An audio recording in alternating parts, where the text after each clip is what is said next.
మనలో విశ్వాసం పర్వతాలనైనా సరే కదిలించడంలో సహాయపడుతుందని అందరూ అంటుంటారు.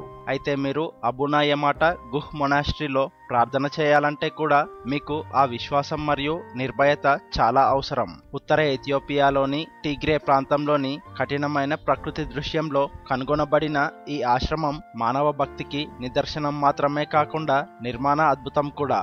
ఇది తరచుగా ప్రపంచంలోనే అత్యంత అసాధారణమైన చర్చిగా సూచించబడుతుంది. ఇక ఒక స్పష్టమైన కొండవైపు చెక్కబడిన ఈ ప్రార్థనా స్థలానికి చేరుకోవడానికి కాలినడకన 8460 అడుగులు అనగా 2580 మీటర్ల పైగా ట్రెక్కింగ్ చేయాల్సి ఉంటుంది. ఈ ప్రయాణం సవాళ్లతో కూడుకున్నది మరియు విస్మయాన్ని కలిగిస్తుంది. ఇది చాలా కష్టమైన పనిగా అనిపించినప్పటికీ చర్చి యొక్క గొప్ప చరిత్ర, దాని మార్మూల ప్రదేశం మరియు అద్భుతమైన వాస్తుశిల్పం ప్రయాణికులను, పరిశోధకులను ఇంకా భక్తులను ఆకర్షిస్తూనే ఉంటుంది. ఈ చర్చిని సందర్శించుకునే ప్రతి ఒక్కరికి దాదాపుగా కొండ చర్యలు వెంబడి నిటారుగా మరియు ప్రమాదకరమైన అధిరోహణ అందుబాటులో ఉంది. ఇక మీరు ఈ కొండని ఎక్కే ఛాలెంజ్ ని స్వీకరించాలని అనుకుంటే ఉదయాన్నే ప్రారంభించడం ఉత్తమం. ఇక మీ వేగాన్ని బట్టి ట్రెక్కింగ్ అర రోజులో లేదా అంతకంటే ఎక్కువ సమయం పట్టవచ్చు. ఇక మీ ప్రయాణం తిగ్రే ప్రాంతంలోని తరంగాలు మరియు ధూళితో కూడిన భూభాగంపై తేలికపాటి సవాళ్లతో కూడిన ట్రెక్కింగ్తో ప్రారంభమవుతుంది. ఈ మార్గం మిమ్మల్ని మూసివేసి ఉన్న లోయలు మరియు గోర్జెస్ గుండా తీసుకెళ్తుంది. ఇక మీరు దారిలో కొన్ని గమ్మత్తైన పాచెస్ ను ఆశించాలి. అయితే ప్రయాణం యొక్క ఈ మొదటి దశ నిజమైన సవాలు కోసం ఒక సన్నాహకమైనది. మీరు కొండపైకి చేరుకున్న తర్వాత నిజమైన ఆరోహణ ప్రారంభమవుతుంది. ఇక మీకు మరియు పినాకిల్ మధ్య 1000 అడుగులు అంటే 304 కిలోమీటర్ల కొండముఖం ఉంటుంది. ట్రాక్ లో హ్యాండ్ హోల్డ్లు కత్తిరించినప్పటికీ ఇది సవాలుతో కూడిన అధిరోహణ. మీ చేతులు మరియు కాళ్లను ఉంచడానికి, మీకు సురక్షితమైన ప్రదేశాలను చూపించడానికి స్థానిక గైడ్లను సంప్రదించడం మీ ప్రయాణాన్ని సురక్షితంగా చేయడానికి మంచి మార్గం. కొన్ని విభాగాలు ప్రమాదకరమైనవి మరియు చేరుకోవడానికి కష్టంగా ఉండే హ్యాండ్ హోల్డ్లు కలిగి ఉంటాయి.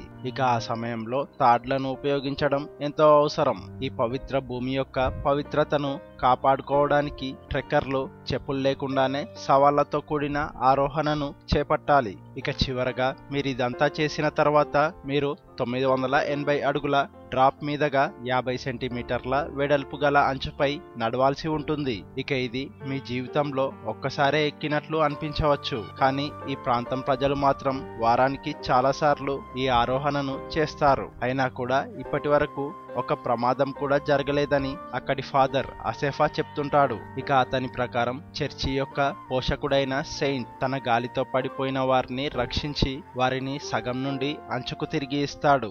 ఇక 64 ఏళ్ల పూజారి గత 50 ఏళ్లుగా ప్రతిరోజు చర్చిని సందర్శించుకుంటున్నాడు. ఈ ఏకశిలా చర్చి చాలా కాలంగా ఉంది.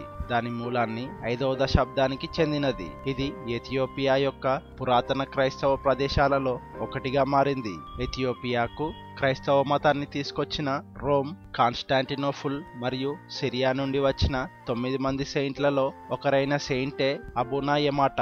ఇక ఈయనను అబ్బా యమాట అని కూడా పిలుస్తుంటారు. ఇక ఆయనే ఈ రాతికొండపై ఈ చర్చిని చెక్కారని స్థానిక పురాణాలు చెప్తున్నాయి. ఇక చర్చి యొక్క ఇసుకరాయి గోడల వెంట కనిపించే అద్భుతమైన పెయింటింగ్లు మీరు ప్రవేశ ద్వారం గుండా నడిచిన వెంటనే మీ దృష్టిని ఆకర్షిస్తాయి. బైబిల్ నుండి కథానాయకులు మరియు దాని ఉపమానాల వర్ణనలు మెజారిటీ కాలకృతులను కలిగి ఉన్నాయి. వీటిని ఇథియోపియాలో క్రైస్తవ మతం పరిచయం నుండి గుర్తించవచ్చు. కొన్ని పురాతనమైనవి మరియు 15వ శతాబ్దానికి చెందిన డిప్టిచ్లు మరియు ట్రిప్టిచ్లు. ఇక పొడిగాలి మరియు తేమ లేకపోవడం కాలక్రమేణా కనిష్ట క్షీణతను నిర్ధారిస్తుంది. వాస్తుపరంగా అబునా యమాట గుహ్మఠం ఒక అద్భుతం. కొండ ముఖభాగంలో చెక్కబడిన ఈ చర్చి దాని పరిసరాలతో సజావుగా మిళితమవుతుంది.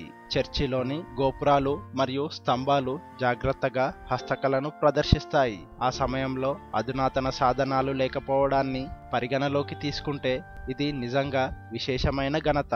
ఫాదర్ అసెఫా రాతితో చెక్కబడిన చర్చి గంటలు మరియు గ్రామీణ ప్రాంతాలలో ప్రతిధ్వనించే వాటి స్వచ్ఛమైన మెలడీల గురించి ఎంత చెప్పినా తక్కువే.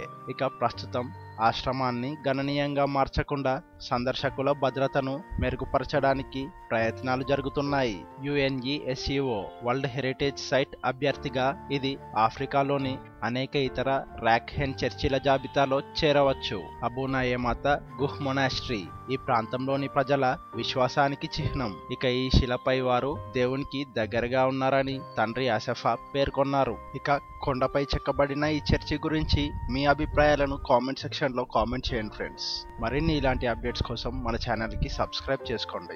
Thank you.